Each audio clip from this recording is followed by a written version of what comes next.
դուք եւ շատերը լինում են դատարանի բակում աջակցելու այս կամ այն քաղաքական գործիչներին, այսօր ի դեպ նաեւ այս համատեքստում կարծեք ակցիա էլ ունեք, ինչ սպասել, ինչպես կանխել այս կանխատեսելի սցենարները, ձերբակալություններ, կալանավորումներ եւ այլն։ Բարով ձեզ մենք այս 7.5 տարի է տեսնում ենք նույն ձեռագիրը, ցավոք սրտի մեր ներկայությունը դատարանների հայաթներում ոչ թե պակասում է, այլ ավելանում է,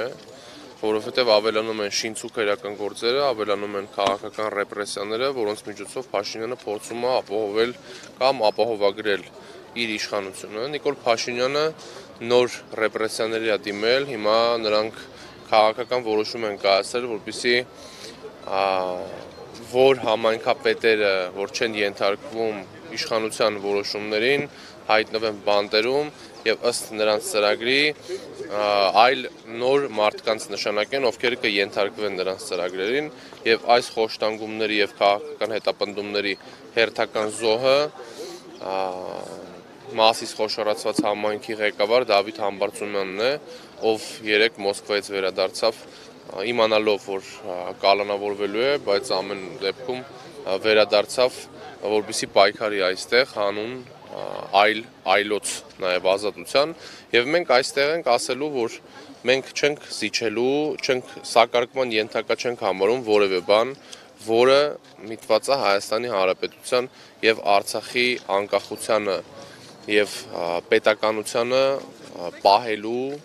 եւ մեր այս ընթացքը կասեցնելու համար պայքարին։ Այսինքն, այսօր գնում է կործանարար ընթացք եւ այս ընթացքը տանելու է մեր երկրի ամբողջական քանդմանը։ Նիկոլ Փաշինյանի ոչ հայանպաստ գործողությունները բերում են նոր քաղբանդարկյալների առկայությանը, բերում են նոր մարտահրավերների դեմոկրատիայի, այսինքն ժողովրդավարության դաշտում։ Այսօր Հայաստանում չկա խոսքի ազատություն, որովհետև խոսքի համար կալանավորված են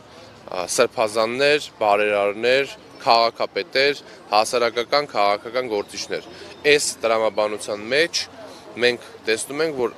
մեր երկիրը շուտով դառնալու է ամբողջ աշխարհի համար այնպիսի երկիր, որտեղ առհասարակ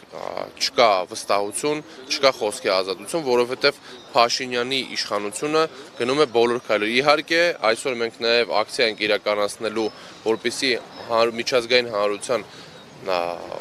հայացքը սևեռենք այս իրավիճակին, որովհետև ինչպես տեսնում եք, միջազգային կառույցները լռում են եւ երկակի ստանդարտների գոյության պատճառով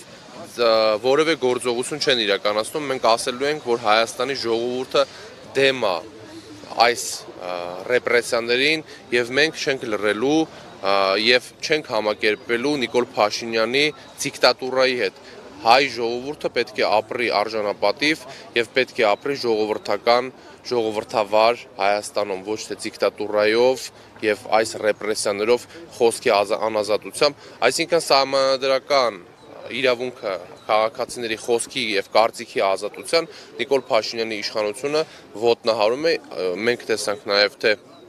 Դավիթ Համբարձումյանի մասով նա միասնական վարչապետի թեկնածու իմպիչմենտի գործընթացի ինչ կատարվեց, գործ, որը 7.5 տարի առաջ էր շինցու որևէ կապ չունեցող Դավիթ Համբարձումյանի հետ, 7.5 տարի հետո այդ գործը վերաբացեցին, որպեսզի կասեցնեն այն ընթացքը, որը թափ էր հավաքում ընդդիմության շրջանակներում, ընդդիմադիր օրակարգը փորձեցին փոխել եւ մենք այսօր պետքա փաստենք, որ որևէ ձև մենք չենք սակարկելու, որևէ ձև չենք լռելու եւ մեզ հնարավոր չի վախեցնել, հանրապետականները ապացուցել են, որ ոչ բանտերից են վախում, ոչ որևէ քաղաքական հետապնդումներից, մենք մեր հայրենիքի համար ենք պայքարում, լեգիտիմ ենք համարում մեր քայլերը եւ միակ հնարավորությունը համարել ենք եւ համարում ենք այսօր միակ օրակարգը ընդդիմադիր դա իմպիչմենտի գործընթացն է, ցավոք սրտի մեր տեխնացուին բանտարկել են, կալանավորել են ապօրինի շինցու քրեական գործի շրջանակներում։ Դեռ դրա մասին խոսան մեր պատգամավորները, դեռ չենք որոշել, դեռ ընթացակարգը չգիտենք, թե ոնց է լինելու, այսինքն 3 ամսից ուժի մեջ կմտնի,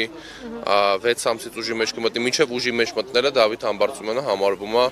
իմպիչմենտի թեկնածուն եւ այդ տրամաբանությամբ է քայլերը շարունակվելու, մնացած այսինքն իրավական խնդիրների մասին, թե ոնց է իրավական ձևաչափը լինելու դասավորվածության կխոսեն, պատիվ ունեմ խմբակցության պատգամավորները, բայց մենք այսօր պետք է փաստենք, որ դա քաղաքական հետապնդում է, ակնհայտ քաղաքական շինցու քրեական գործի շրջանակներում Նիկոլ Փաշինյանը փորձում է Մասիս խոշորացված համայնքում իր թեկնածուին առաջ քաշի, թեև մենք երեք իմացանք, որ դա նրանց մոտ չի ստացվելու, որովհետև ավականների մեծամասնությունը Դավիթ Համբարձումյան դաշինքի ներկայացուցիչներն են եւ մի ընտանիքի պես կուռ նրանք կարողանալու են ձևավորեն այն քաղաքական ընթացքը, որը ընտրել են մասիսցիները։ Եղավ հասկանալ